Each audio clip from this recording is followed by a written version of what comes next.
샬롬 샬롬 샬롬 샬롬 샬롬. 하나님 사랑합니다. 여러분 주 안에서 사랑합니다. 오늘 창세기 17장 말씀 27절까지 우리 교독했는데 오늘 중심은 17장 1절에서 7절 그리고 15, 16절입니다. 사라의 이름을 사대를 사라라 하라. 민족의 어머니가 되죠. 그래서 나는 전능한 하나님이다. I am God Almighty 이렇게 제목을 잡아보고 우리 전체적인 부분 한번 살펴봅니다. 15절 10절이 그렇게 나와 있죠. 하나님이 또 아브라함에게 이르시되 내 아내 사레는 이름을 사레라 하지 말고 사라라 하라. 사레는 사라라는 새로운 이름을 주시죠. 여러 민족의 어머니다. 이런 뜻을 갖고 있습니다. 여왕 처음에 사레는 그런 뜻이었어요. 그죠? 근데 이름이 이렇게 바뀌고 사람이 바뀌고 열국의 어머니가 됩니다. 아브라함은 아브라함이 아브라함 큰아버지라는 뜻에서 열국의 모든 민족의 아버지 이렇게 큰 이름으로 하나님께서 뭐예요? 축복해 주시는 그런 내용입니다.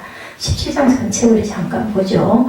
아브라함이 하갈과 에사에서 이스마엘을 낳은 후 13년이 지났는데요. 하갈과 에사에서 13년이 지날 정도로 하나님께서는 나타나시질 않았어요. 이게 아들을 주리라 말씀을 하시고 13년을 나타나지 않으신 것은 하나님께서 아브라함의 그 행위를 아주 괘씸하게 여기신 그런 때문이다. 섭섭하신 거죠.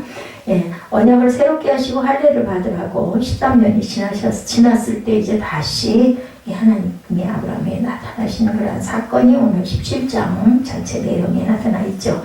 하나님께서는 아브라함과 사레의 이름을 바꾸심으로 자신의 약속을 다시 한번 고증을 하십니다. 그리고 계약의 표징으로 할례 의식을 제정하셨어요. 17장을 통해서 할례 제도가 구약시대에서 시작되었구나. 이때부터 시작이 됐다는 것을 알게 되죠. 언약의 재확인을 하시죠. 아브라함의 나이 99세 때 1절이죠. 창세기 16장의 사건이 일어난 지 13년이라는 세월이 흘렀습니다.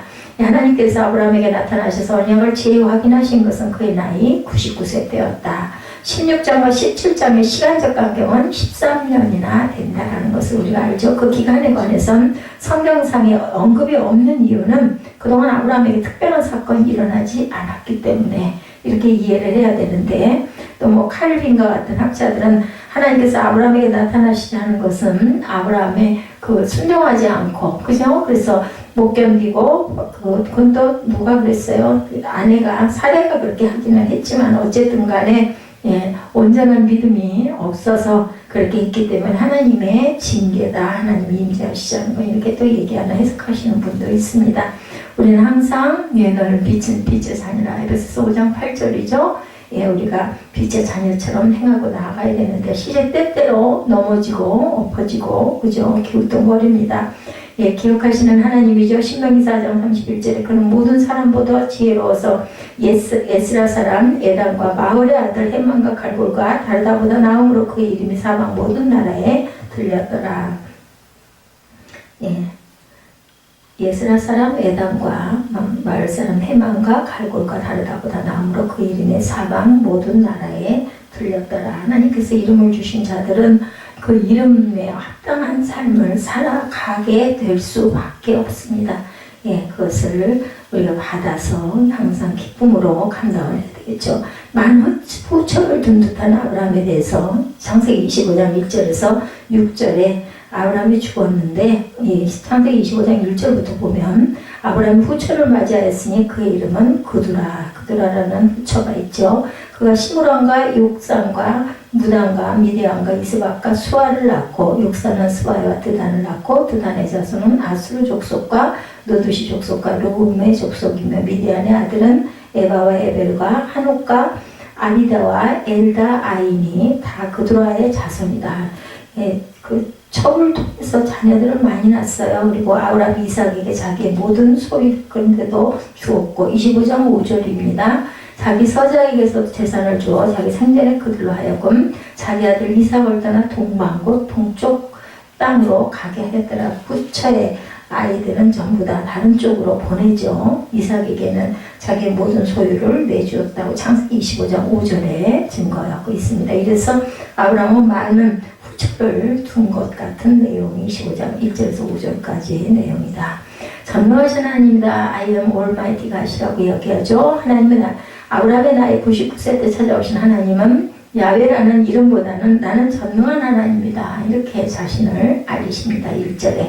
하나님의 능력은 놀랍고 신비하죠. 100세나 된 아브라함과 90세나 된 사라 사이에서 이삭이라는 아들을 낳을 수 있도록 은혜를 주셨어요. 그렇죠? 전능하신 하나님께서는 뭐 전능, 완전한 하나님, 모든 것을 다 하실 수 있는 하나님, 당신 앞에서 완전하도록 행하라 이렇게 명령을 하시죠. 완전하게 행하라. 1절에 보면 그에게 이르시되 나는 전능한 하나님이니 너는 내 앞에서 행하여 완전하여져라 이렇게 말씀을 합니다. 이 완전하여져라 모든 것을 온전하게 행하고 가라는 그런 말씀이죠. 열국의 아비가 되라고 또한 약속을 하십니다. 권능이 크시다. 욥기 37편 23절에 전능자를 우리가 찾을 수 없나니 그는 권능이 지극히 크사 정의나 무한한 공의를 굽히지 아니하시니라. 아멘이죠. 당연한 말입니다. 완전한 마음으로 행해라. 열왕기상 8장 61절에 그런즉 너희의 마음을 우리 하나님 야훼께 온전히 바쳐 완전하게 하여 오늘과 같이 그의 법도를 행하며 그의 계명을 지킬지어다. 이름을 바꿔주십니다. 4절과 5절에 하나님은 언약의 증거로 아브라함의 이름을 아브라함으로 바꾸죠. 아브라함이라는 이름은 아비, 그죠? 고귀한 아비라는 뜻인데 이를 무리의 아비라는 뜻을 가진 아브라함, 모든 자들의 아버지로 계명하게 하시고 아브라함의 이름이 바뀐 것은 하나님의 언약에 대한 확증이었죠. 하나님께서 사례로 인하여 아브라함의 아들을 얻으리라고 약속하시죠. 그리고 그들에게서 많은 후손이 번성하게 하겠다. 7절에서 8절에 사울이 바울로 바뀌죠. 같은 이름입니다. 그런데 사울 때는 예수를 핍박하던 자였고 바울 때는 예수의 제자가 되죠. 이렇게 바뀐다. 바울이라고 하는 사울이 성령이 충만하여 그를 주목하고 야곱이 이스라엘로 바뀌죠. 그가 이르되 내 이름을 다시는 야곱이라 부를 것이 아니요 이스라엘이라 부를 것이니 이는 내가 하나님과 사람들과 겨루어 이겼다. 하나님과 겨루어 이기는 그런 사람이라 이스라엘입니다. 베드로의 또 계명이 되죠. 예수께로 오니 예수께서 보시고 이르되 내가 요한의 아들 시몬이니 장차 게바라이라 하시니라. 이름을 바꿔주시는 사건들입니다. 이름은 굉장히 중요합니다. 할례가 10절과 11절에 할례를 하라고 말씀하시죠. 전능하신 하나님께서 아브라함으로 하여금 열국의 아비가 되게 하시고 그로부터 열왕과 나라들이 쫓아나리라고 언약을 하십니다. 그리고 이러한 언약의 표징으로 아브라함과 그의 가족은 물론 종들까지도 사온 종까지도 할례를 모두 받아야 한다. 20절에 12절에 14절까지 할례를 멸시하는 것은 곧 계약을 멸시하는 것이다. 14절에 증거합니다. 율법에 기록이 되죠. 요한복음 7장 22절에 모세가 너에게 할례를 했으니 그러나 할례는 모세에게서 난 것이 아니고 조상들에게서 난 것이다. 그러므로 너희가 안식일에도 사람들에게 할례를 행하느니라. 안식일에도 할례는 하라는 거죠. 하나님이 친히 제정하셨다. 창세기 17장 11, 12절에 너희는 표피를 베어라. 이것이 나와 너희 사이의 언약의 표정이라. 시작됐습니다. 할례가 17장 12절에 너희의 대대로 모든 남자는 집에서 난 자나 너희 자손이 아니라 이방 사람에서 돈으로 산 자를 막론하고 난지 8일 만에 할례를 받을 것이냐. 그래서 미국인들이 지금은 꼭 그렇지는 않은데 예전에 보면 아기 나면 무조건 일주일 되면 그 수술을 해줬다고 그러죠. 가난이 때 이런 데서 유래가 된 건 아닌가 싶습니다. 언약의 표징이다. 사도행전 7장 8절에 할례 언약을 아브라함에게 주셨더니 그가 이삭을 낳아 8해 만에 할례를 행하고 이삭이 야곱이 12조상을 낳았다. 이렇게 증거합니다. 할례가 갖는 의미는 피를 흘리는 의식이죠. 표피를 베해서 하나님께서 세우신 율법에 관한 모든 더러운 것은 피에 의해서 깨끗하게 되기 때문에 할례를 베푸신 것이고 할례는 아브라함과 그의 후손을 이방인들로부터 구별하는 할례가 되어 있는 자는 아브라함의 후손이다. 이런 구별하는 그 징표 그리고 그들로 하여금 야훼 언약을 영원히 기억하게 하려는 목적. 우리 신약에는 그저 구원을 받고 세례를 받는 부분과 같습니다. 신앙의 표징이다. 14절이죠. 할례를 받지 아니한 남자고 표피를 베지 아니한 자는 백성 중에서 끊어지니 그가 내 언약을 배반하였습니다. 나라의 약속을 지키지 않았다. 배반했다라고 말씀하죠. 무시하는 자에게는 처벌이 임하도록 출애굽기 4장 24절에 모세가 길을 가다가 숙소에 있을 때 야훼께서 그를 만나사 그를 죽이려 하신지라. 약속을 지키지 않아가지고 모세를 죽이려고 하죠. 믿음의 의로 인치는 것 로마서 4장 11절에 그가 할례의 표를 받은 것은 무할례시의 믿음으로 된 의를 인친 것이니 무할례자로서 믿는 모든 자의 조상이 되어 그들도 의로 여기심을 얻게 하려 하심이라. 누가복음 19장 9절에도 증거합니다. 이삭 출생 약속과 할례를 시행하는 부분 15, 16절이었죠. 사례의 이름이 변경이 됩니다. 아브라함에게 할례를 요구하신 하나님께서는 그 안에 사례의 이름을 사라로 바꾸라고 그러시죠. 예, 사례는 나의 공주, 왕비 이런 뜻을 갖고 있어요. 여주인이라는 뜻입니다. 예, 사라의 뜻은 공주라는 뜻을 갖고 있다. 이처럼 이전에는 아브라함의 부인으로서만 한정된 지위를 가졌음을 뜻하는 사례라는 이름이 모든 사람부터 존경을 받는 지위를 갖는 사라로 바뀝니다. 예, 열국의 어머니가 되죠. 계명을 해주시죠. 아브라함에게 이르시되 내 안에 사례는 이름을 사례라 하지 말고 사라라 하라. 야훼께 공고를 받은 자 창세기 21장 1절에 야훼께서 말씀하신 대로 사라를 돌보셨고 야훼께서 말씀하신 대로 사라에게 행하셨으므로 이렇게 증거합니다. 아들을 약속받은 여인 로마서 9장 9절에 약속의 말씀은 이것이니 명년 이때 내가 이르리니 사라에게 아들이 있으리라 하심이라 그랬을 때 사례가 그죠 장막도에서 웃어가지고 아이 이름이 이삭이 됐죠. 예, 웃음이라는 뜻입니다. 예, 그 이삭이라는 이름은 이삭의 출생을 약속하죠. 16절에 사라를 축복하시 아들을 낳게 하여 주시겠다라고 말씀을 하셨어요. 이 말씀은 사라가 약속의 어미가 되리는 첫 번째 언급이었다. 그리고는 13년 동안 한국화 돼 있었어요. 그동안에 이스마엘이 또 자라죠. 하나님께서 아브라함에게 아들을 주시겠다고 약속을 하시고 그 아들의 이름을 이삭이라고 짓도록 이름도 명령하십니다. 이삭은 웃는 자, 그가 웃는다라는 그냥 그때는 행동하는 그 의미 그대로를 이름으로 나타냅니다. 약속의 자녀에 대해서 갈라디아서 4장 22~23절에 기록된 바 아브라함에게 두 아들이 있으니 하나는 여종에게서 하나는 자유 있는 여자에게서 낳다 하였다 이렇게 증거합니다. 여종에게서는 육체를 따라 낳고 자유 있는 여자에게서는 약속으로 말미암느니라. 누구예요? 사라와 그저 하갈의 이야기입니다. 하나님은 언약을 반드시 기억하신다. 신명기 7장 8, 9절입니다. 야훼께서 다만 너희를 사랑하심으로 말미암아 또는 너희의 조상들에게 하신 맹세를 지키려 하심으로 말미암아 자기의 권능의 손으로 너희를 인도하여 내시되 너희를 그 정도였던 집에서 애굽 왕 바로의 손에서 속량하셨나니 그런즉 너는 알라 오직 내 하나님 야훼는 하나님이시오 신실하신 하나님이라 그를 사랑하고 그의 계명을 지키는 자에게는 천대까지 그의 언약을 시행하며 인애를 베푸신다. 여기서 인애를 베푸시되 그러면 신명기 7장 10절에는 그렇지 않은 자에게는 어떠한 일들이 일어난다라는 반대 이야기시겠죠. 이삭은 약속의 자녀입니다. 갈라디아서 4장 28절에서 30절에 형제들아 너희는 이삭과 같이 약속의 자녀라. 그러나 그때의 육체를 따라 난 자가 성령을 따라 난 자를 박해한 것 같이 이제도 그러하리라. 예, 이렇게 얘기합니다. 그러나 성경이 무엇을 말하는 여종과 그 아들을 내쫓으라. 여종의 아들이 자유 있는 여자의 아들과 더불어 유업을 얻지 못하리라 하였느니라. 성경에 나타나 있죠. 그래서 내쫓기게 됩니다. 이스마엘이 하갈과 같이. 할례를 시행하는 부분이 23절에서 27절까지 증거되죠.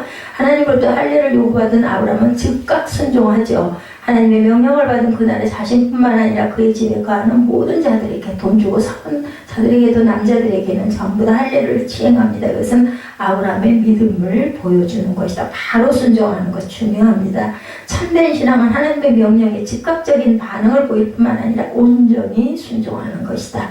행위로서 온전해진다. 야고보서 2장 22절에 내가 보거니와 믿음이 그의 행함과 함께 일하고 행함으로 믿음이 온전하게 되었느니라. 행함은 믿음을 온전하게 하는 어떤 행동의식이죠. 지극히 작은 계명, 마태복음 5장 19절에 그러므로 누구든지 이 계명 중에 지극히 작은 것 하나라도 버리고 이같이 사람을 가르치는 자는 천국에서 지극히 작다 일컬음을 받을 것이요 누구든지 이를 행하며 가르치는 자는 천국에서 크다 일컬음을 받으리라. 온전하게 행하고 가르치는 자가 천국에서 큰 자라는 이야기를 하고 있습니다.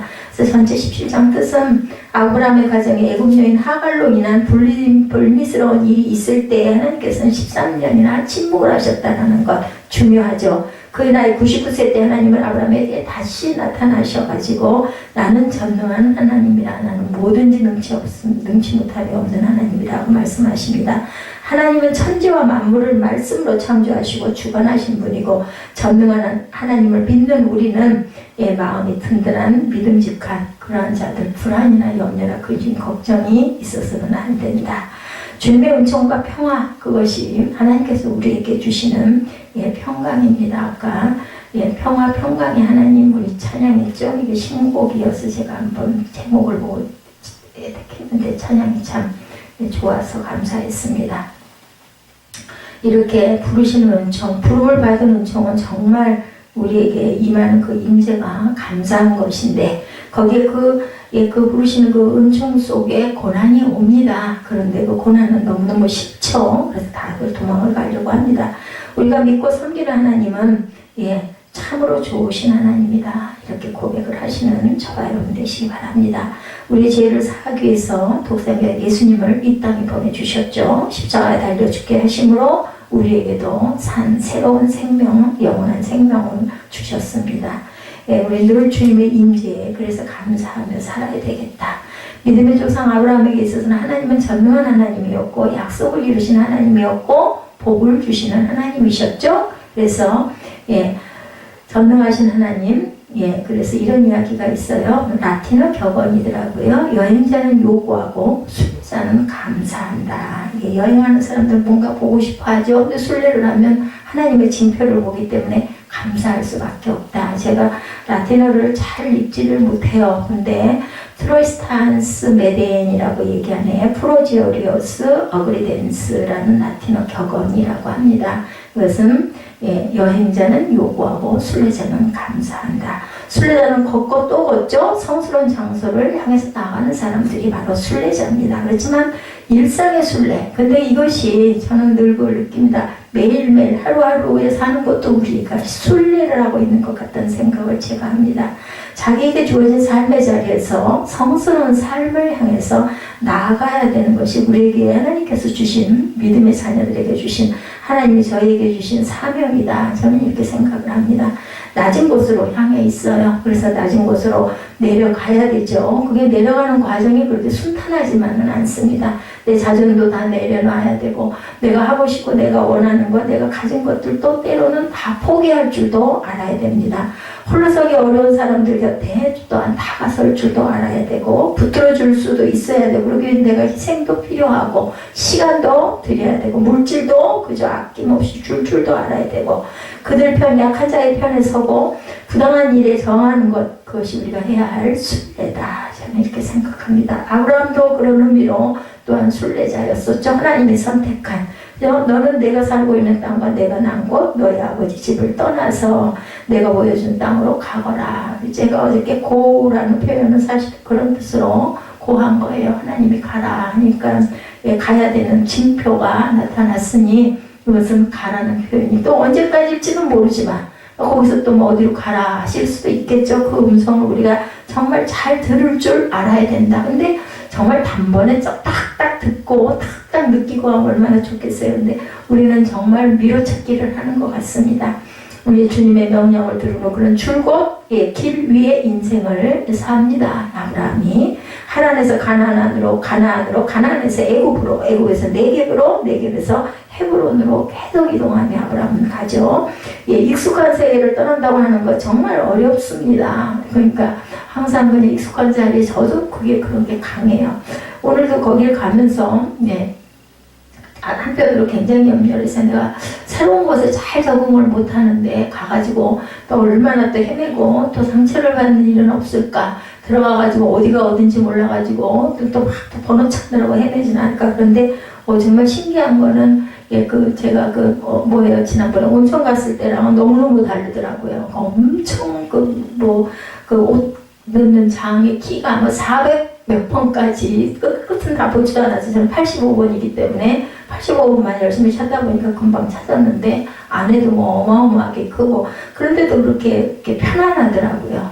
이제 그 익숙한 그동안의 그 훈련, 이게 훈련이다. 1년 3월인가요? 3월인가가 되면은 제가 그 1년이 됐죠? 4월 총과 1년이 됐어요. 이제 1년, 5월, 3월 초니까. 예, 3월 말경인가부터 몇 번 가끔 가다가 4월부터 등록을 한 것 같더라고요. 그래서 항상 우리는 정말 이 훈련 정말 중요하다. 그리고 예, 제가 오늘 그런 얘기를 들었어요. 나만 특별하다라는 거죠. 그래서 제가 물어봤죠. 왜 그럴까요? 그동안 운동을 수십 년을 그렇게 많은 운동을 하다 보니까 그게 운동량이 많아져서 그럴까는 정말 힘이 하나도 안 드는데, 그러니까 나를 사람들이 끝에 있으면서 제가 들어갔다가 바로 뒤로 그냥 그 자리에서 가면 멍멍이 이렇게 쳐다보고 아무도 누구도 뭐라고 하는 사람도 없고 아주 너무 저는 오늘 천국을 경험했어요. 끝에를 가면 다들 서서 그냥 서 있어요. 얘기들하고 또 어떤 그 좀 젊은 되게 다 젊은 층이었는데 젊은 분들은 친구들끼리 같이 온 것 같아. 남녀가 함께 모여가지고 6, 7, 8명 이렇게 해가지고 제 옆에 라인은 거기도 고급 라인이어서 또 50m 라인이었는데 수영 안 해요. 보면은 거기서 그냥 동그랗게 모여서가지고 막 얘기하고 놀고 음료수 거기다 위에다 하나씩 먹고 그거 마시고 그런 사람들이 꽤 많고, 그리고 이제 뭐 초급 좀 가보지도 않아서 모르고 난 다 똑같은 줄 알고 사람이 없는데 무조건 들어갔거든요. 그러니까 뭐 밑에가 2m인지 뭐 1m 60인지도 몰랐었는데 가다가 우리 사무엘이 그랬던 것 같아요. 저를 이렇게 걸려서 치여서, 그런 경우 우리 가다가 쓰잖아요. 거기 부딪히니까 서가지고 이제 돌아보고 거긴 쓰면 안 되는 건 저는 몰랐어요. 근데 그냥 몇 번 이거 툭툭 치는데도 그냥 뭐 별 문제가 없다 싶은데 참고 간 게 얼마나 잘했나. 나중에 알고 나니까 만약에 내가 그걸 서하고 딱 서서 쳐다보려고 섰더라면 물에 빠지는 거거든요. 깊이가 너무 깊기 때문에. 나중에 한 사무엘에 와서 얘기하면서 거기 얼마나 되는지 서봤냐고. 아니 안 서봤고 모른다고. 그랬더니 거기 한번 서보라고. 왜 그러냐고 그랬더니 거기 2m라고 얘기를 해주죠. 끝에는 요만큼씩 5m 정도 발판이 있고 가운데는 전부 다, 예, 그러니까 45m가 무조건 그냥 2m짜리. 그러니까 중간에 멈추면 안 돼. 그러니까 고급이나 상급만 거기서 하는 건데 겁도 없이 거기를 그렇게 신나게. 근데 시간이 금방 가더라고. 2시간 이상. 중간에 10분씩은 쉬게 해서 나와서 쉬었는데. 그래서 참 오늘 결론 너무너무 거기 갔던 건 즐거웠다. 그냥 유집사한테 물어봤어요. 그래서 다 다니는 것 같길래 공휴일 이런 때 그랬더니 얘기하면서 지금도 하는지는 모르는데 3월 4일부터 3주 동안 거기도 뭐 실내 공사를 하기 때문에 쉰다고 붙여놓기는 했더라고요. 오늘 갔더니 밥을 하면서 물어봐서 거기 가려고 그러냐. 그래서 사무엘하고 가려고 하는 줄로 알고 있어요. 그래서 그냥 한번 가보려고 한다고 말하고 깊은 얘기는 안 했습니다. 참 유집사나마 거기 가면 진짜 막 활기를 지금 너무 좋아할 것 같아요. 왜냐하면 물속에서 그 사진에 보니까는 물속 그림 놔뒀더라고요. 그 물에서 그 뭐 하고 윈드서핑 하는 것들 이렇게 찍어놓은 걸 보니까 거기 가면은 그 깊고 하니까 얼마나 잠수는 잘하겠는지. 사무엘은 밑에 내려가니까 수압 때문에 그 밑에를 끝까지 못 가겠더라고. 그래서 그냥 얼른 나와버렸다는 얘기를 하더라고요. 낯선 곳 가면 우리는 정말 낯설어 해요. 거기 적응을 잘하는 사람이 있는가 하면 저처럼 낯선데 그 적응 못하는 그런 경우도 참 많은데 사람이 주눅이 들죠. 언어도 그죠. 외국에 뭐 해외 여행을 가거나 하면은 정말 바보 같다는 생각을 굉장히 많이 예전에 기억에도 있습니다. 한번 얘기를 좀 말을 좀 해야 되겠는데 말이 안 나오니까 그죠. 또 나를 보호하거나 대변해 줄 사람이 없는 곳에 산다는 것처럼 정말 그 두려운 일이 없어요. 그러니까 아브라함이 어땠을까인 거예요. 나이 99이 되었을 때 나그네 생활을 시작한 지 24년이 지났을 때 하나님이 그에게 나타나셔서 말씀을 하시죠. 1절에 나는 전능한 하나님이다. 나에게 순종하며 흠없게, 완전하라는 얘기는 흠없게 살아라, 온전하라는 뜻을 갖고 있습니다. 엘 샤다이, 전능하신 하나님은 사람을 대속하고 해방하시는 분인 동시에 생명의 심지에 불을 붙여주시는 그런 능치 못함이 없는 하나님이다. 그 하나님이 아브라함에게 순종과 흠없는 삶을 요구하십니다. 나에게 순종해라. 영어 성경에 보니까 walk before me 이렇게 나와 있더라고요. 번역이 그렇게 되어 있어요. 다시 말해서 하나님의 눈길을 의식하고 살아라. 그래서 저는 참 좋아합니다. 코람도요. 겁도 없이 저도 참 못된 짓 많이 하면서도 그 밑에서 누가 잠을 자니 그죠? 항상 코람대 하나님 나를 보고 계신다라는 생각을 저는 합니다. 육의 눈으로 세상을 보지 말고 하나님의 눈으로 세상을 보고 이웃을 대해라. 바로 그런 삶이 흠없는 삶이죠. 우리 열심히 어제 그런저런 작은 간증이지만 이야기를 하고 앞으로 어찌 될 것이며 하고 내가 참 사람이 어젠가부터 다른 눈으로 보이고 이쁘게 보이게 되고 그 사람 심정을 이해하게 됐고 했는데 그러고 나서 하루나 됐을까요? 하루도 되기 전에 또 오늘 또 다 그런 얘기를 듣고는 참 사단이 기가 막히게 듣고 극악을 떠는구나 저는 그런 생각을 하면서도 인간적인 마음으로 마음이 편치가 않더라고요. 다 단계다. 그냥 대범하게 이래야 되는데 아이고 참 내가 여러 가지로 정말 누를 많이 끼치는구나. 에스더에 대한 생각이 자꾸 마음에 나오면서 계속 그것 때문에 마음이 편치가 않았습니다. 우리가 이렇게 연약해요. 믿는다 하면서도 징표를 표징을 보면서도 이런 일이 또 딱 일어나면 아이고 이걸 어떻게 하면 좋은가 이런 마음이 들죠. 재밌는 이야기를 하더라고요. 큰일이다 소리 하는 거 늘 저한테 바울 전도사가 얘기를 했었거든요. 얘기 좀 제발하지 말라고 그랬는데 밤에 누구를 딱 내려주고는 17,000원이 매달에 나와가지고 잔돈을 이렇게 돈으로 그걸 주겠다고 해가지고 바울 전도사가 입에서 얼른 나온 말이 큰일이네 소리가 나와가지고 그렇게 웃었다고 그러더라고요. 전염이 됐다는 게 저한테. 그랬더니 그 손님이 그러더니 아니 제가 돈으로 17,000원을 드릴 거니까 걱정하지 말라고 왜 큰일이네 소리를 하시냐고 그래가지고 둘이 배를 잡고 웃었다고 그러더라고요. 딱 17,000원을 줬대요. 대개는 5만원짜리를 내놓고 거슬러 달라고 할까봐 입에서 그냥 튀어나오는 말이 큰일이네. 자기는 그런 말을 안 하는데 어느덧 나한테 하지 말라고 하고 자기도 모르고 입에서 그게 탁 튀어나왔다고 그러면서 그 얘기를 하고 또 막 그렇게 깔깔거리고 무서워가지고 그 말은 그렇게 나빠요. 근데 그런 얘기 하지 말라는 거죠. 하나님이 다 해주실 거니까 아직은 그런 부분은 또 제가 배워야 될 거니까 어떻게 이렇게 대담한지 저는 그냥 새 가슴으로 늘 염려를 하는데 또 그걸 아시기 때문에 하나님은 제가 너무너무 절망스럽기 전에 그런 부분들을 다 채워주시는 그런 정말 좋으신 하나님이라는 생각을 합니다. 하나님이 때로는 또 좀 편애를 하시는 부분도 없지 않아 있는 것 같기도 해요. 새로운 이름을 주시죠. 순종과 흠없는 삶의 요구 그리고 축복. 하나님께서는 아브라함과 맺은 언약에 새로운 이름을 주십니다. 이제부터는 너 이름을 아브라함이라고 하지 말고 5절이죠. 아브라함이다. 아브라함은 존귀한 아버지. 아브라함은 많은 사람의 열국의 아버지라는 뜻입니다. 사례는 사라라는 새로운 이름을 또 넣습니다. 민족의 어머니라는 뜻을 갖고 있죠. 아브라함에서 아브라함으로 사례에서 사라로 변화하는 이름의 의미는 무엇일까?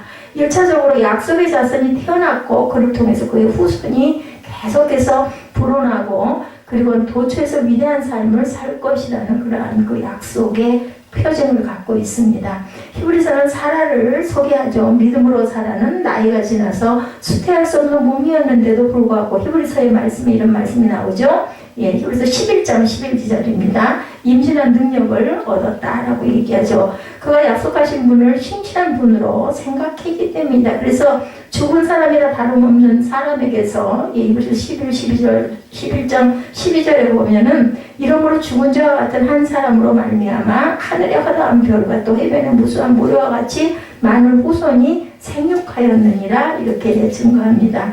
죽은 자와 같은 한 사람으로 말미암아라고 분명히. 그러니까 그 시대에는 사례 시대에는 그 여성이 아이를 가질 수 있는 그 생식 능력이 끊어지면 어떻게 표현했어요? 죽은 자와 같은 사람이다라고 표현을 했어요. 근데 후손이 생육하게 됩니다. 무엇으로? 하나님의 능력으로. 아브라함과 사라의 후손들이 어떻게 퍼져나가는지 창세기가 들려주시는 선조들의 이야기를 통해서 우리가 거기서 또 하나님의 음성을 들어야 되겠죠. 아브라함에게서 아브라함으로 사라에서 사라가 변화를 이런 혈통의 보존에 대한 것만으로 우리는 절대 보지 않죠. 이름 바꾸기는 그들의 정체성의 변화를 상징합니다. 이것도 순종하기에 따라서 있죠. 이름 바꾸기를 통해서 하나님이 그들에게 요구한 것은 자기 경계와 울타리를 넘어서 남들에게 복되게 하는 삶을 사는 사람이 되라는 부름입니다. 나만 사는 게 아니라 나를 통해서 복된 삶을 살아가는 그러한 사람이 되라는 뜻이다.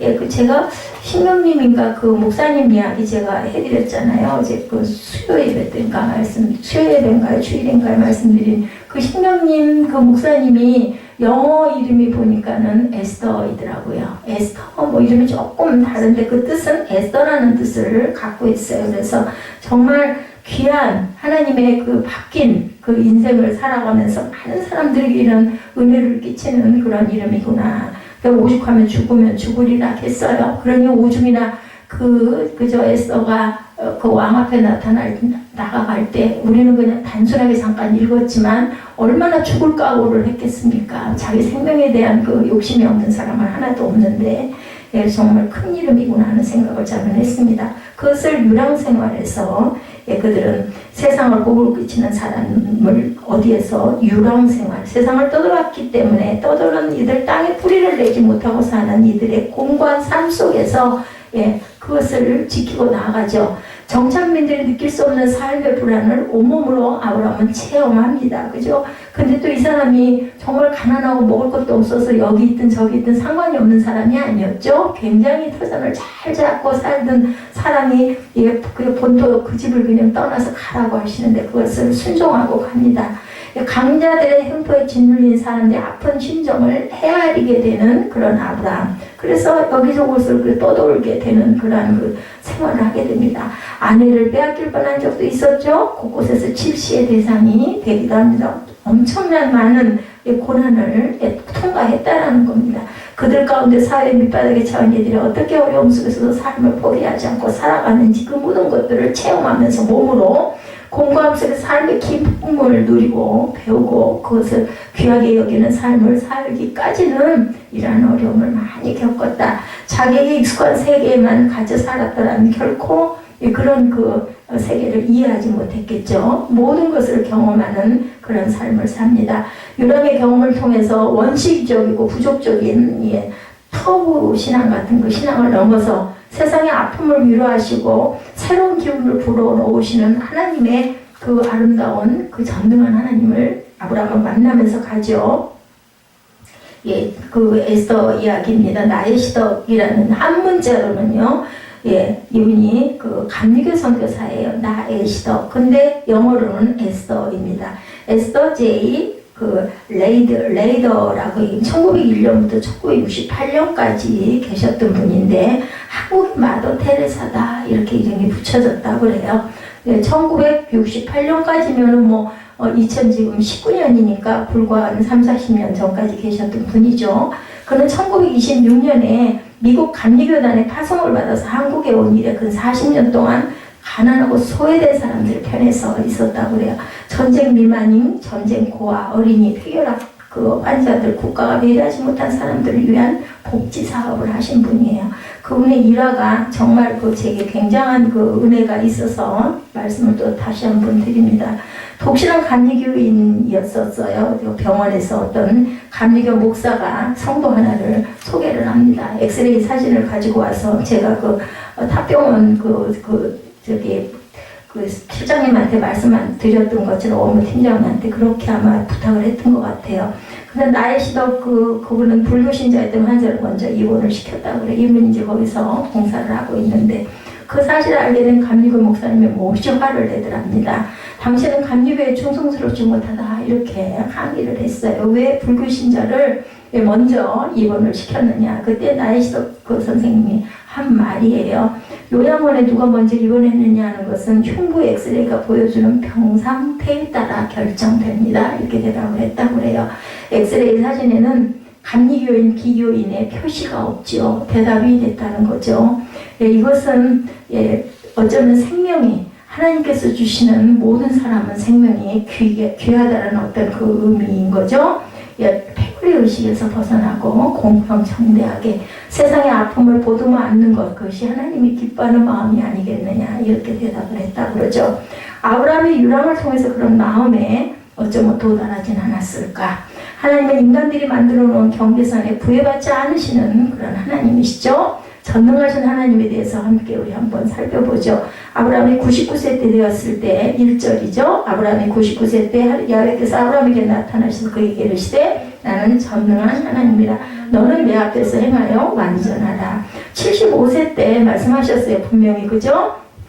고향 친척 아기 집을 떠나 내가 네게 지시할 땅으로 가라. 내가 너에게 복을 주고 큰 민족을 이루게 하리라. 말씀을 주셨는데 24년이 지나도록 아이가 없었어요. 99세니까 인간적으로 아이를 기대할 수 없는 상황까지 갔어요.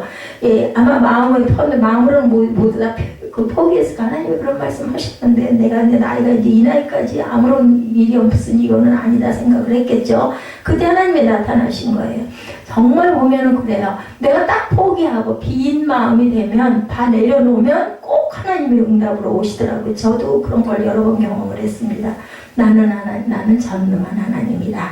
전능한 하나님이라는 것은 불가능을 가능케 하고 어떤 문제도 인간이 해결하지 못함에도 나는 해결할 수 있는 이런 나다라는 말씀이죠. 우리가 믿고 섬기는 하나님은 온 우주 만물을 지으신 창조주 하나님이고 당연히 전능하신 하나님입니다.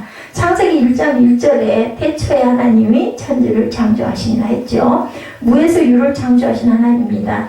말씀 한마디로 온 우주 만물을 창조하셨다라는 거죠. 그런 하나님을 믿고 의지하기만 하면 절망은 떠나가고 희망이 넘치고 슬픔이 떠나고 기쁨이 넘치고 문제가 해결되고 하나님의 응답과 축복과 기적이 온다. 근데 참 중요한 거는요, 제가 오늘도 생각을 했지만 이 기적이라는 것이 사람들의 생각 속에는요 정말 막 신기한 일, 그죠? 기가 막힌 일, 예를 들면 불구가 됐던 안진뱅이가 막 일어나고 눈을 감았던 사람이 막 눈을 뜨고 죽었던 사람이 살아나고 이런 걸 기적이라고 생각을 하는데 우리의 일상 속에 제가 아까 말씀드렸죠. 우리는 작은 일상 속에 그러한 유랑자들이다 하는 생각을 든 것처럼 정말 일상 속에서 얼마나 많은 기적들이 하나님께서 응답으로 주시는지 그거를 우리들은 놓칠 때가 얼마나 많은지 하는 생각을 정말 해보지를 않는 게 정말 안타깝다라는 생각을 제가 합니다.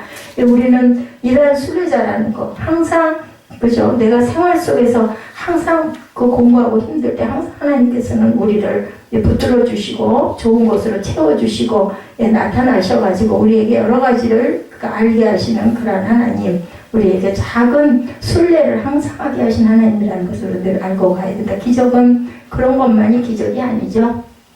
저 같은 사람이 이렇게 서 있는 것 자체가 저는 기적이라고 생각합니다. 430년 동안 애고에서 종살이하던 이스라엘 백성이 가나안 땅을 갈 때 광야에서 40년을 그들이 지낸 건 이것도 기적이죠. 광야를 돌고 돌아 가나안 이곳까지 가게 되었는데 40년 동안 하나님께서 그들에게 먹고 입고 살 것을 다 공급해 주셨다는 게 기적이에요. 이런 삶. 이게 바로 우리의 삶입니다. 이거 기적이죠. 낮에 뜨거운 태양이 내리쬐을 때 꼭 태양이 이렇게 내리쬐지 않더라도 우리 일상에 공고한 하루가 얼마나 많습니다. 하루 그 생활을 놓고 보면 그죠? 그럴 때 또한 시원하게 잠깐 부는 바람에 그 시원함을 또 우리가 느끼게 합니다. 뜨거운 태양이 없으면 그 시원함을 못 느낄 거 아니에요. 당연한 걸로 생각하겠죠? 그리고 구름기둥으로 뜨거운 태양빛을 또한 막아주시고 밤에 온도가 떨어지면 불기둥으로 덮어주셔서 그들의 발걸음을 인도하시고 살아갈 수 있게끔 내가 호흡할 수 있게 해주시는 순례의 삶 속에 항상 함께 하신 하나님이다. 목이 마를 때 반석에서 물이 터져나오게 만들어주시고 목마름이 없으면 어떻게 물의 귀함을 알겠어요. 굶주렸을 때 하늘에서 만나가 떨어지게 하시고 저는 그 김밥이 얼마나 맛있었는지 그 10줄을 사가지고 아침을 먹고 점심을 먹은 그 남은 김밥이에요. 많이 먹은 것도 아니죠. 그리고는 저녁은 내가 그 얘기를 해가지고 막 일찍 먹는다고 배도 안 고프다고 하는데도 그냥들 먹었는데 먹고 나니까 그런 생각 나더라고요. 이렇게 배가 별로 안 고플 때 밥을 먹어야 그 밥이 정말 편안한 밥이 되는 거예요. 배가 고프면 허겁지겁 많이 먹게 되니까 참 안 좋다고 사무엘에게 그 얘기를 제가 자꾸 했습니다. 자기는 막 안 먹겠다고 그랬어요. 체중이 62점 몇 킬로, 61점 몇 킬로까지 내려갔대죠. 그걸 너무 즐기는 거죠. 그 애는. 그리고 이 날씨가 따뜻한 봄인데 시커먼 모자티를 갖다가 머리 꼭대기 밑에까지 눌러쓰고 그 위에다가 또 후드 그거 꼭 덮고 말도 안 하고 말을 붙여도 대답도 안 하고 오늘 아주 상전이었어. 상전. 오죽하면 내가 그냥 오늘 쉬고 가서 공부해라 하고 보냈겠어요. 그 하나님이 우리 하나님, 우리에게 문제가 많은 것과 어려움이 있는 것 같아서 하나님 우리와 함께 하셔서 우리 기도를 들으시고 우리에게 적절할 때, 근데 바로 좀 빨랑빨랑 해주시면 얼마나 좋아. 근데 그 깨닫고 알아야 되니까 훈련을 시키시는 거죠. 순식간에 완전히, 그죠? 예, 사라져고 하나님의 은혜와 축복이 우리에게 그냥 바로 임하면 좋을 텐데도, 이것은 우리가 아까도 얘기했듯이 1년이라는 세월이 지나니까 이제는 그런 부분에서 좀 당당하고 의연해졌던 그러한 그 모습, 제가 얼마나 새가슴이에요. 그죠? 눈치는 또 좀 많이 봐요. 그리고 또 내가 순식간에 한꺼번에 처음부터가 아니라 정말 급속도로 변한 그 내 외모적인 모습, 누구에게 정말 보이기 싫은 그런 거를, 그거를 다 깨뜨려가지고 열어내놓을 때까지 정말 너무너무 힘들었죠. 그 운동이라도 못했으면 오늘 제가 그 희열을 느꼈겠어요. 예, 그렇게 하나님께서는 우리를 항상 광야 속에서, 떼약볕 속에서도 항상 훈련시키신다. 예수께서 벳세다 광야에서 말씀을 전하시는데 하루 종일 말씀을 전하시죠. 그러니 얼마나 다들 배가 고팠을까. 뭐 그렇게 뭐 환경이 좋았겠어요. 그냥 떼약볕에 서서들 그 군중들이 움직이지 않고 말씀을 들었으니까. 예, 그 말씀이 은혜가 돼서 배고픈 줄도 모르고, 그죠? 말씀을 듣죠. 말씀을 마치고 집으로 갈 때쯤 아이고 배고파, 아마 허리가 꼬부라졌을 거예요. 예, 그것을 알고 예수님이 불쌍히 여겼다라고 말씀하죠. 그들에게 먹을 것을 주어라. 빌립이 대답하죠. 요한복음 6장 7절에 예, 각 사람으로 조금씩밖에 할지라도 200데나리온에 떡이 부족한데, 빌립은 굉장히 계산에 능한 사람이었어요. 이래서 이 사람은 어떤 사람이다? 굉장히 세상적인 사람이죠. 아니 숫자, 그죠? 당연히 그건 200데나리온 들잖아요. 당연한 거죠. 근데 안드레는 먹을 것이 있다고 한 소년으로부터 보리떡 5개, 물고기 2마리를 받아가지고 예수님께 가지고 와요. 안드레는 어때요? 믿음이 있는 자예요. 그거 가지고 뭐 어떻게 할 수도 없을 텐데도, 우리 같아도 누가 애가 그런 거 내밀면 아유 말도 안 돼, 너나 먹어 했을 건데 그걸 들고 예수님께 갖고 오죠. 예수님이 어떻게 하실 거라는 것을 믿었던 거예요. 안드레는 그 손이 받친 보리떡 5개, 물고기 2마리를 주님께서 하나님 앞에 먼저 뭐 했어요? 감사 기도를 먼저 했다라는 거예요. 그래서 우리는 상황이 너무너무 안 좋더라도 거기서 또한 깨달아지는 게 있더라고요. 그래서 그 부분을 그냥 무조건 감사하면 된다 이게 아니라 그걸 감사해야 된다라는 거죠. 감사 기도를 하시고 나눠주시니 떡이 또 생기고 그래서 모인 남자 어른만 5,000명, 여자와 아이를 합하면 거의 2만여 명이 넘는 모든 무리가 배불리 먹고 12바구니가 남는 기적. 그래서 오병이어의 기적이죠. 예, 그 하나님이 우리 하나님이시라는 거. 하나님께서 영광을 받으시고 우리에게 축복을 해주신다는 것을 항상 순서는 우리가 주신 것을 가지고 불평이 아닌 감사를 할 줄 알아야겠다. 예, 우리에게 복을 베풀어 주시고 기적을 행하시고 은혜를 나타내시는 정말 좋으신 하나님이죠. 전능한 하나님께서 아브라함에게 말씀합니다. 내 앞에서 행하여 완전해라. 온전하게 순종하라는 뜻이에요. 우리가 하나님 앞에서 인정받는 삶을 살 때 이런 복이 임한다라는 거죠. 하나님 앞에서의 의식을 가진 우리는 절대로 실수를 할 수가 없습니다. 하나님이 나를 보고 계신다는 의식을 늘 가져야 되겠죠. 잘못된 길로 갈 수가 없죠. 하나님께서 호람대하고 계시니까, 불꽃 같은 눈동자로 우리를 보고 계시니까, 도둑이 캄캄한 밤에 담을 넘는 것은 안 볼 때 가야 되기 때문에 캄캄한 밤에 담을 넘는다라는 거. 요즘에는 뭐 어느 곳이나 CCTV가 있죠. 사람이 안 본다고 해서 우리가 죄를 지어서는 이제는 안 되는 시대가 되기도 했습니다. 하나님은 24시간 우리를 이렇게 불꽃 같은 눈으로, CCTV가 아니라 할지라도 영으로 감찰하고 계신다. 그래서 우리는 하나님 앞에 완전하게 행할 줄 알아야 된다.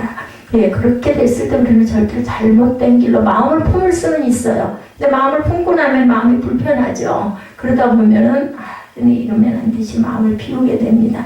우리가 그 스스로 자유로하면 얼마나 좋겠어요. 근데 그게 안 된다 할지라도 내가 이러면 이거는 안 되지 하는 마음, 우리 마음 안에서 항상 성령께서 알게 하시는 은혜가 얼마나 감사한지. 정치 지도자들이 하나님 앞에서 바로 행하기만 하면 절대 이 나라가 잘못되어 가지 않겠죠. 보니까 3.1운동 그 행사들을 여러 곳에서 강화도 쪽으로 이렇게 하는데 군데군데 모여가지고 막 그 연설하고 사람들이 많이 모여있는 것들을, 그런 것들이 많이 오늘도 보이더라고요. 제가 어렸을 때 항상 어떤 무슨 국경일이나 이럴 때는 대통령이 나와서 연설을 했는데 했더니 오늘 바로 전사 아니 아까도 했어요. 10시에 뭐 해가지고 다들 텔레비전으로 나오고 방송으로 나왔다. 그래서 내가 TV를 너무 안 보다 보니까 이런 걸 모르는군 하는 생각을 했습니다. 우리가 어디에 있든지 우리가 영적인 하나님의 음성을 듣고 그대로 행하고 따라갈 줄 아는 하나님의 귀한 자녀들이 돼야 되겠죠. 먼 길을 가는 야곱에게 이삭이 와서 축복하고 기도하죠. 창세기 28장 3절과 4절이죠. 전능하신 하나님이 내게 복을 주셔서 내가 생육하고 번성하게 하여 내가 여러 민족을 이루게 하시고 아브라함에게 허락하신 복을 내게 주시되 너와 함께 내 자손에게도 주사 하나님이 아브라함에게 주신 땅 곧 내가 거류하는 땅을 내가 차지하게 하시기를 원하노라. 이렇게 축복을 하는 부분이 나타납니다. 이 전능하신 하나님께서는 이와 같은 복을 주시기를 원하죠. 야곱이 하나님의 음성을 듣는 부분이 창세기 35장 11절에 나타나는데 하나님이 그에게 이르시되 나는 전능한 하나님이라 생육하며 번성하라. 한 백성과 백성들의 총회가 내게서 나오고 왕들이 내 허리에서 나오리라. 이렇게 말씀을 합니다. 전능하신 하나님이 바로 그 하나님이 우리의 하나님이다. 야곱에게 나타나신 하나님이 바로 저와 여러분에게, 아브라함에게 나타나셨던 하나님이 바로 저와 여러분에게 오늘도 말씀을 하십니다. 무엇으로? 말씀으로, 성경으로. 미국의 신학학자인 제레마이어 존스턴 박사님의 간증이에요. 결혼을 했는데 5년 동안 아이가 없었다고 합니다. 병원에 가니까 박사님 가정은 아이를 갖기 어려우실 겁니다 라고 얘기를 했대요. 아무리 간절히 기도를 했지만 응답은 오지 않고 자기한테 기도받은 불임증 부부들은 아이를 낳더라는 거죠. 그래서 그 옛말에 그런 말 있죠. 자기 자신의 문제는 해결을 못합니다. 축복을 해서 그 성도들이 부부가 그렇게 아이를 낳는데 정작 그 목사님은 아이를 낳지 못했다는 거죠. 그래서 어느 날 낙심하면서 기도했대요. 하나님 제가 뭐 잘못했습니까? 저도 이렇게 여쭤볼 때가 많습니다. 뭐 잘못했습니까?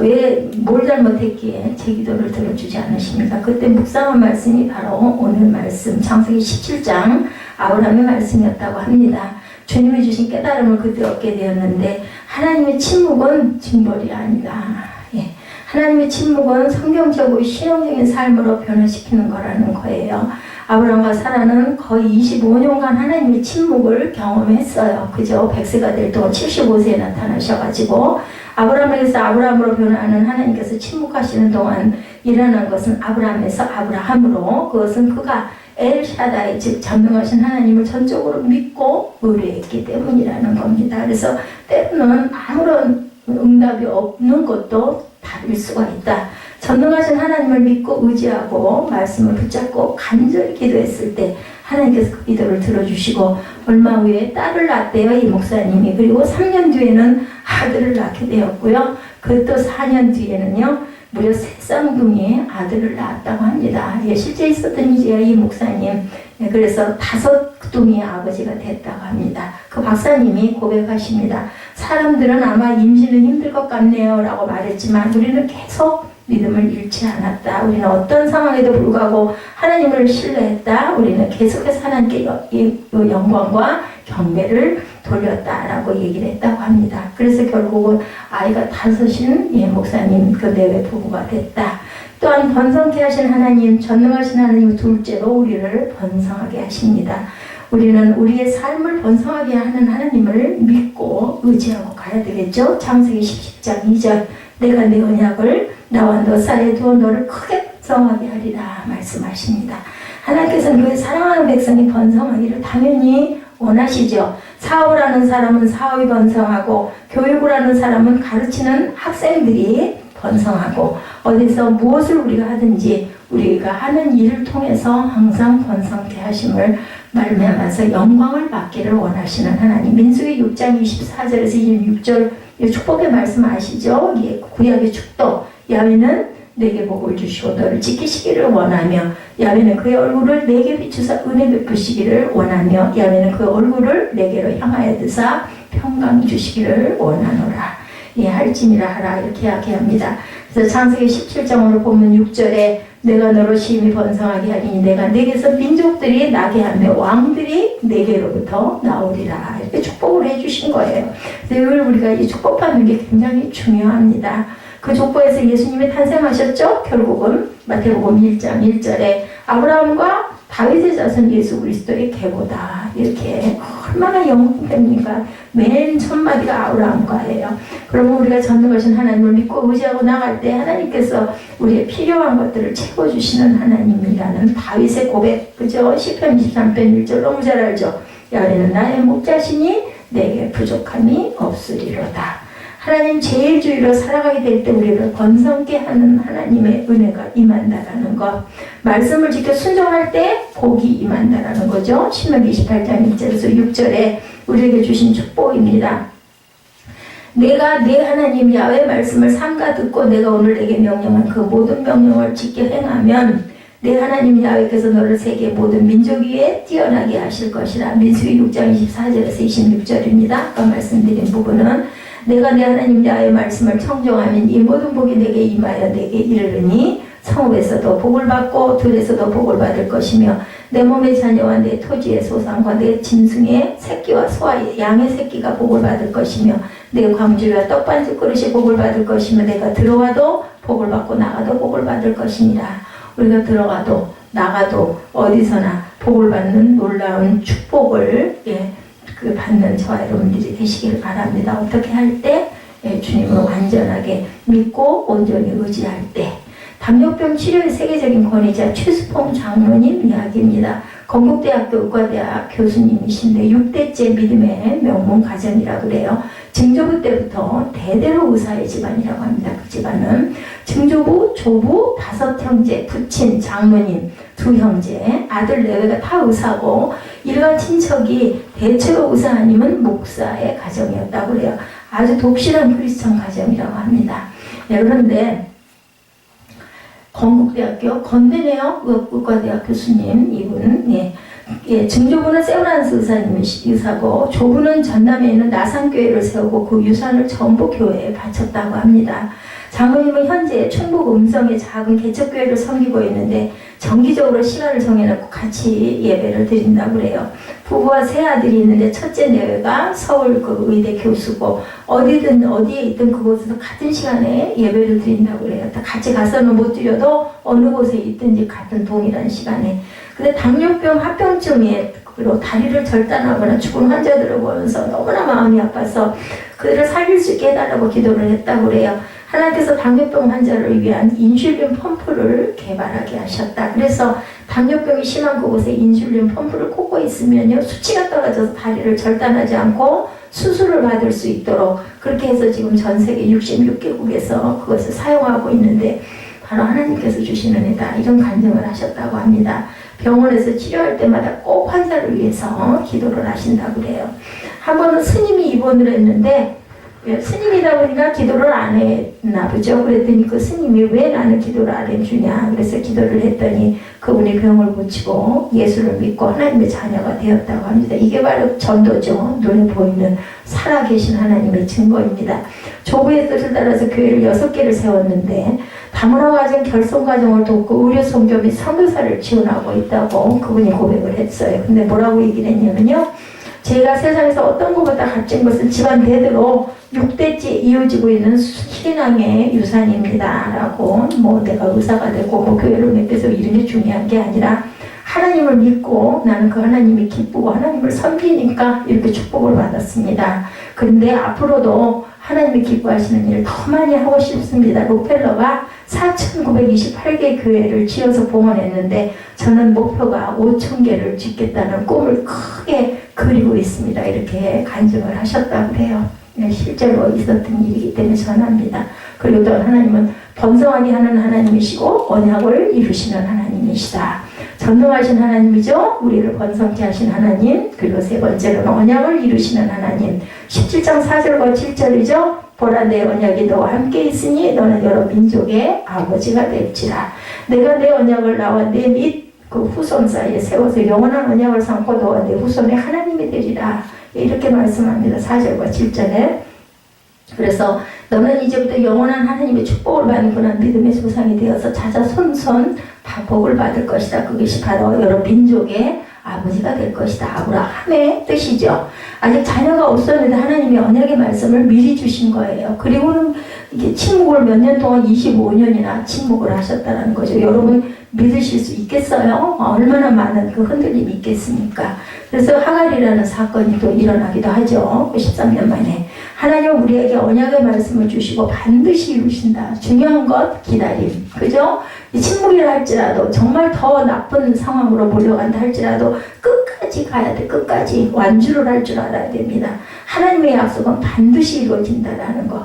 하나님께서 하나님의 때에 하나님의 약속을 이루시고 놀라운 은혜를 베풀어 주신다. 아브라함이 약속의 말씀을 붙들었죠. 로마서 4장 20절과 21절입니다. 믿음이 없어 하나님의 약속을 의심하지 않고 믿음으로 견고해져서 하나님께 영광을 돌리고 약속하신 그것을 또한 능히 이루실 줄을 확신하였으니 이렇게 증거합니다. 창세기 17장 오늘 보면 5, 6절에도 이제부로는 내 이름을 아브라함이라 하지 아니하고 아브라함이라 하리니 이는 내가 너를 여러 민족의 아버지가 되게 함이니라. 내가 너로 힘이 번성하게 하니 내가 내게서 민족들이 나게 하며 왕들이 내게로부터 나오리라. 이렇게 말씀합니다. 너는 여러 민족의 아버지가 될 것이다. 아브라함이 그것을 믿은 것이라는 거죠. 지금 99세로 아이가 하나도 없지만 하나님이 말씀하셨으니 전능하신 하나님께서 이루어줄 것이다. 이것이 바로 75세 때 받았던 약속.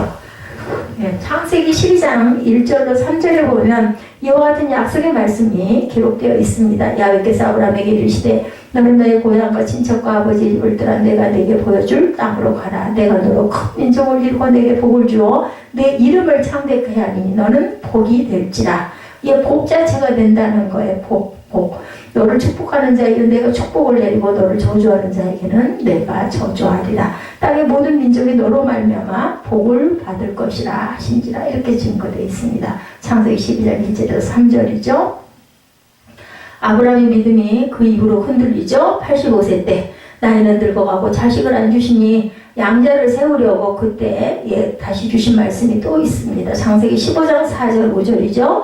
야훼의 말씀이 그에게 임하여 이르시되 사람이 내 상속자가 아니라 내 몸에서 날짝 내 상속자가 되리라. 그러니까 하갈의 아들이 아니라는 거죠. 그를 이끌고 밖으로 나가 이르시되 하늘을 우러러 무뼈를 셀 수 있나 보라. 또 그에게 이르시되 내 자손이 이와 같으리라.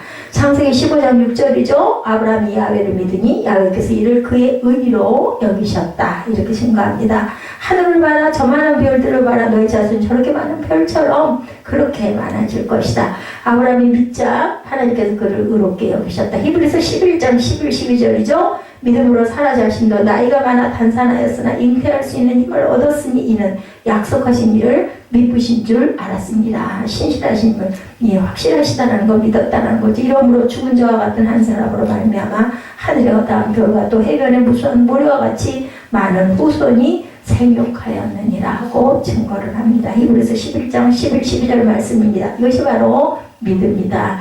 믿음을 가지면 기적은 반드시 일어납니다.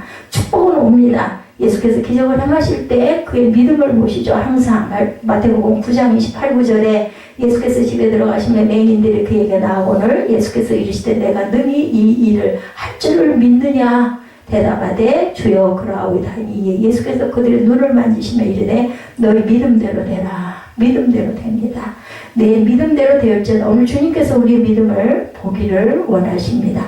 약속의 말씀을 붙잡고 의심치 않고 믿음으로 나아갈 때 기적은 저와 여러분들의 기적이 된다는 거죠. 누구의 기적, 나는 그런 일이 있을 수 없어, 이게 아닙니다. 축복은 저와 여러분의 것이 됩니다. 병고침은 저와 여러분 것이 실제로 이루어짐을 우리가 믿고 가야겠다.